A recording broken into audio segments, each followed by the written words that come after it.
and welcome to a new video. So this week's video is actually going to be co-hosted by a friend of mine, so let's welcome Leah. Jack likes to point out that I'm basically a toddler because I really like my teddies. Is this something about like hugging a teddy that just makes you feel like, you know, there's nothing bad in the world as long as my teddy's with me? But as you can maybe tell by looking at Leah, she has been through a lot.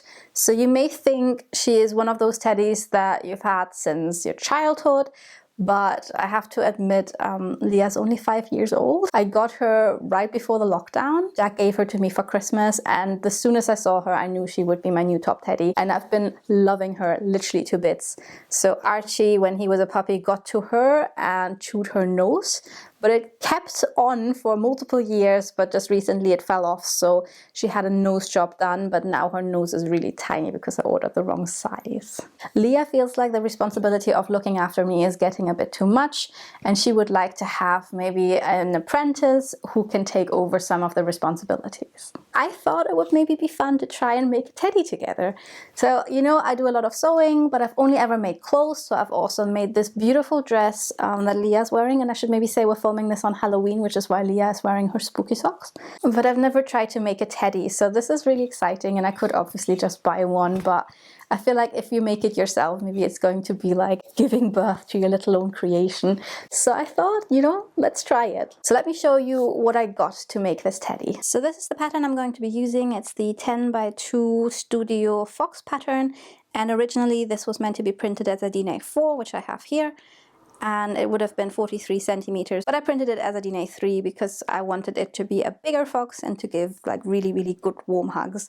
So that's the pattern. So without trying to give too much away about this pattern, but basically there's like little bits that will form the head, and depending on which piece you're sewing out, you want to use different colored fabric. So this should be red, black and white. So I've ordered this really lovely super soft fake fur fabric. This is the red color that I'm using, the black, and then I have a really large chunk of leftover white from my Outlander riding coat where I first used this fabric and fell in love with it. And just looking at them together, I think this is going to be super pretty and super cute.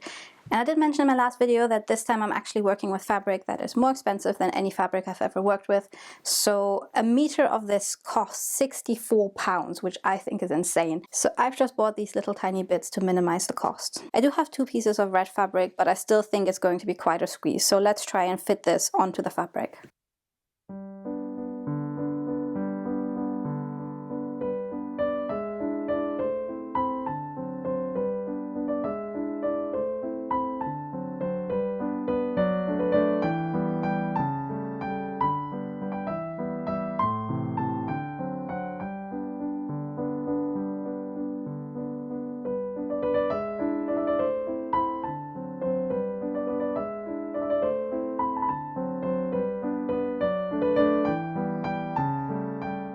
Everything's cut out. The ears have fallen down. No, everything's falling down. Oh no. That was messy. That was... ugh. And I think I will forever find fake fur everywhere in this room now. But the challenge with this was actually that I had to spend a lot of time thinking about which way I wanted the fur to go. Because the pattern suggested that you should use teddy fabrics, or a more kind of like uniform fabric. But I decided to use this fake fur, so obviously it has a direction in which it goes. So all the hair is lying downwards like this.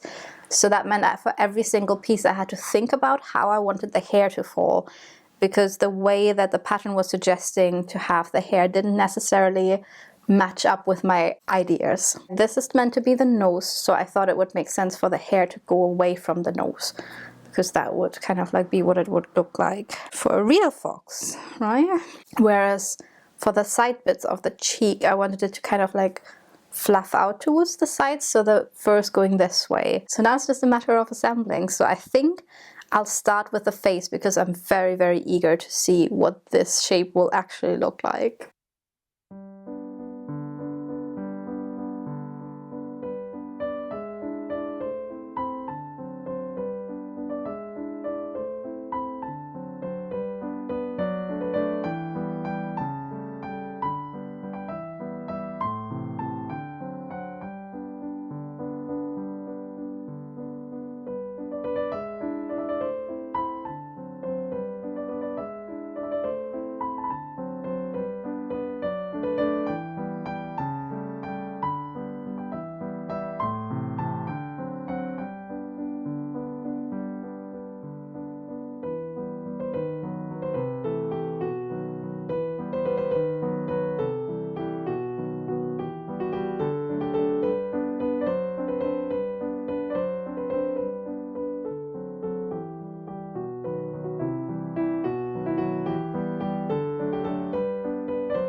I'm super happy with how she turned out. So I still have to do a little bit more work on her. I'm planning to embroider a little mouth.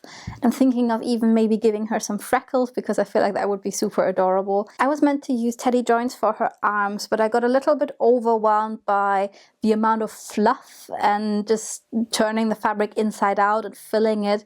And I feel like putting on the nose and the eyes was as difficult as I could handle, so I ended up just applying the arms and legs to the body. The pattern also suggested that you could use a button on each side of the shoulder and just kind of like stitch through it. But in the end, I just attached the arms and legs permanently. They still have a little bit of wiggle room because they're just like stitched on quite crudely. So I'm a little bit worried because I did the same thing to the head as well, that it's just gonna rip off one day. So maybe go back in and give that a little bit more of a firm stitch to make sure I'm not losing her head at some point during a really intense cuddle. So next I'm going to work on her dress and on her little corset, and I wanted to also give her a cape and perhaps even shoes.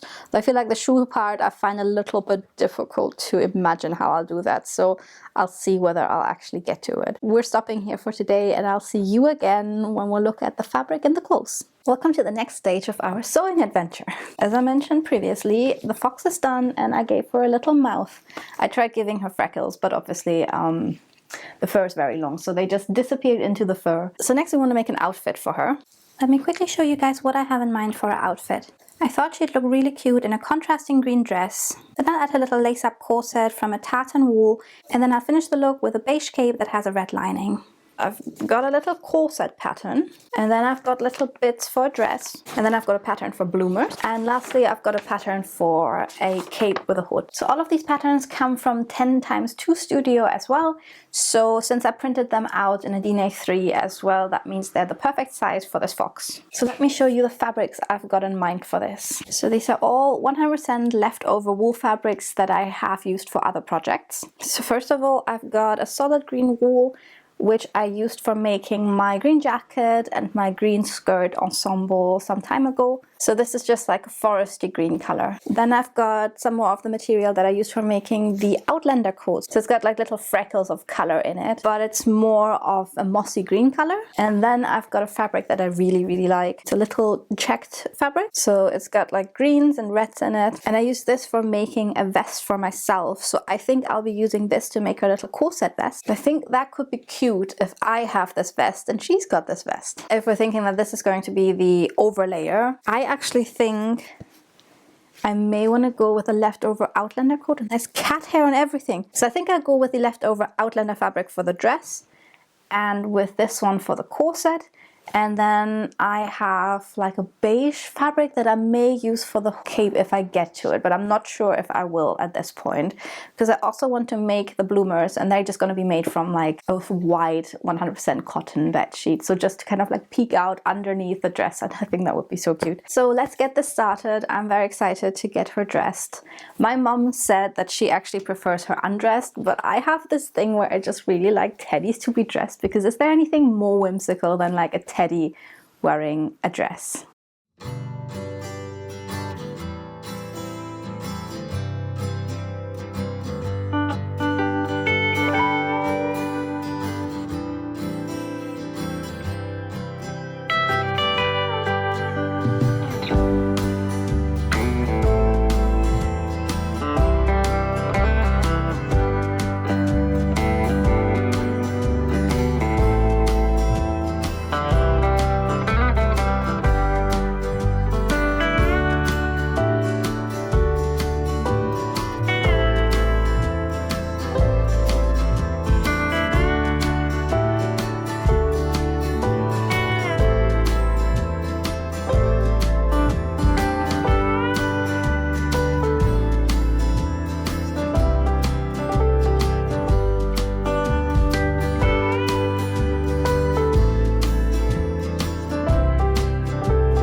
no reason at all. There was no reason for this.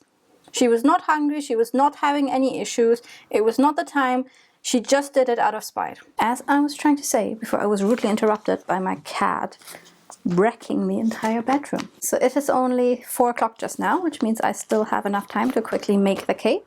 Though I'm thinking something that would maybe be cute because I have so much of the white fabric. Maybe I could give it a fur trim. So I'm thinking of using this beige wool mix for the cape. And then I've got a red lining because I thought that would be very autumnal and would be a nice contrast to the green dress. Maybe I could give it a little fur trim that's on the inside, so coming out of the lining. But then I'm also wondering, where are my scissors? But then I'm also wondering, how realistic is it that a fox who lives in the woodland would wear fur? I guess she'd have to kill another animal to wear the fur. So I'm not sure if it makes sense for her story that she would have a fur-lined cape, but I do think that it would be very adorable if she had a fur-lined cape. And maybe we just pretend it's synthetic. I mean, it is synthetic, obviously, but she also knows that it's synthetic. That's all I'm saying. So usually in videos, I use my time standing at the iron board to chat with you guys. So I don't know, you guys want to know what's new in my life? Because there is very little. As I'm filming this, it's the 2nd of November, and I am heading back to Germany again very soon, at the end of November. In Germany, we are very fond of Nikolaustag, which is the 6th of December. Traditionally, you put your boots in front of the door, and then Saint Nicholas comes overnight and he puts candy into your shoes. So this is kind of part of German Christmas. It's just something that, you know, there's always Nikolaus before there's Christmas, and you usually get like, not like tons of presents, it's just like small presents. It's mainly just a cute thing to do. So I've been telling Jack about this for the 6 years that we've been together now, and he knows about St. Nicholas Day, but he is super forgetful, so he will just not remember that this is an important day for me. So I've decided this year that I would actually go to Germany because my mum will put candy in my boots if I was in Germany. Oh yes, I'm looking forward to that. I feel like going to Germany in April was actually quite nice. It's just weird coming from me. But so I'm looking forward to going back and seeing my family and seeing some friends and just getting like a little pre-Christmas treatment, because I'm not going over for Christmas because obviously I've got my pets here and they're my children and I should be with my children for Christmas. I really can't make up my mind about the fur lining. But I think especially because it's got the little hood and I'm thinking it would be so cute with fur lining, so maybe I'll just do it. Yeah, I think I'll do it. I'll do it. Even though it makes no sense at all, but it will be cute. And that is the main important thing here. Okay, let's do it.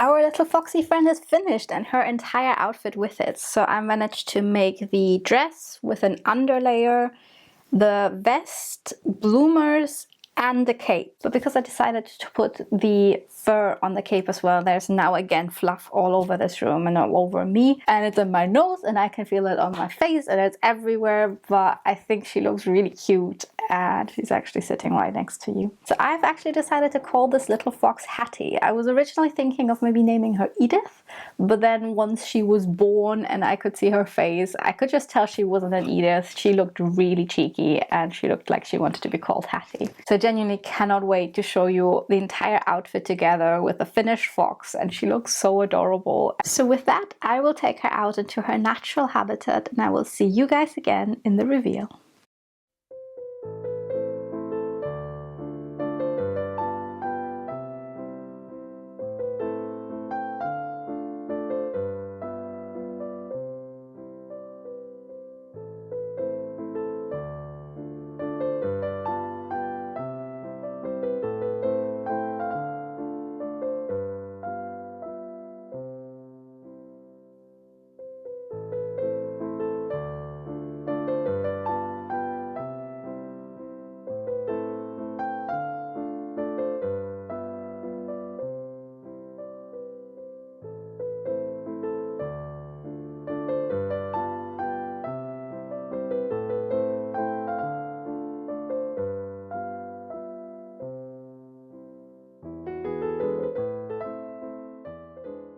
So that's us done. I am so happy with how Hattie turned out. I think she's adorable and I love her little dress, and I think the bloomers that are underneath are so adorable when they peek out. I'm really glad I also did this under layer because I think it just gives it a little bit more depth. So I feel like if I was to remake this fox, a few things I would do different is definitely the way I assembled her, because I first filled the head, then I made the body, and it was just kind of like a little sausage shape, and the opening was to the top. So then I just hand stitched head and body together. So then I just, Archie, I'm trying to film. I'm not actually sure how the instructions told me to do it, but I feel like if I had attached the head to the body with the sewing machine, like inside out, and left the back seam of the body open, that would have allowed me to easily put in the teddy joints, which I also skipped because I felt like the entire thing was a bit overwhelming, and instead hand stitched the arms and legs on as well. So that again felt very insecure in the way I've stitched it, so I had to redo it a couple of times until I was a bit more happy with it. So I think if I was redoing her, which I'm not going to, but if I did, that is something I would do differently. And then I would perhaps make the dress a little bit shorter, just so the bloomers would peek out a little bit more. But I think she's so adorable, and I mean, just look at her super cute little face. So as I did in my last video, I thought it would be nice to do a financial breakdown to kind of talk through how much it would cost me to make a teddy like this, because I showed a picture of her to someone I work with, and she said, oh, this is super adorable, you should totally start selling these stuffed animals. And I was like, yeah, I'd love to, but also realistically, no one would be happy to pay as much as this is worth. So I did mention that this material that I used, the furry material, was quite expensive. It's like £64 for a meter. So I did only have to use 1/8 of a meter of the black, of the white, and then 1/4 of a meter for the red. So that would be a total of maybe £40 just for the fabric. And then you've got the stuffing and the eyes, the nose, the little black felt that I used for the eyes. So in total, I'd say maybe £50 in material, but then it obviously took me 8 hours to make her. On the other hand, for the dress I made, so you can see her vest is the same as my vest, and then this was from the Outlander Code, and this was a material I used for making an Edwardian ensemble, and then this is just a bed sheet I used for making a petticoat some time ago. So it's all scrap fabric, but then again, if you were to make something like this, you'd still have to continue buying fabrics like this to have them to use it. So let's just say maybe it was £20 in fabric for the dress and the undergarments. But then again, it took me 6 hours to make all of these, including the little cape she was wearing. So it would be £210 just in my time for making her. So we're at almost £300 just for me making her and the material. And then you've got profit, insurances, electricity, and all of that on top. So let's say she would sell somewhere between £350 and £400. So maybe a little bit too expensive to sell. But just to, again, keep it real and make you aware that handmade things should be expensive. Let's put the little cape on again, just so you can see what she looks like with her outdoor outfit. I feel like this whole project just has brought me so much happiness. I love teddies, as I have been saying, and just making my own one actually felt so whimsical and just like you're involved in the creation process. And I loved making the dresses, and they were just so cute. And yeah, I could see myself making another teddy, but then again, I have so many already, so maybe I should. And with that, we're coming to the end of our video. So I really enjoyed this, and I would love to do more stuff like this in the future, but also we have reached 5,000 subscribers now, which is a milestone and very exciting. So I thought today's question is going to be, what else would you like to see me do in the future? I still have some sewing projects planned, so obviously I'm usually making kind of like Edwardian, 1940s inspired garments that I wear, but I'd love to hear if there's anything else you'd like to see me do.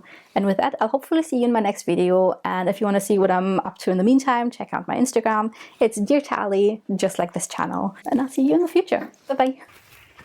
Oh no. Archie. You're supposed to come this way. Okay, Tilly, are you ready to go outside? Come on, Tilly.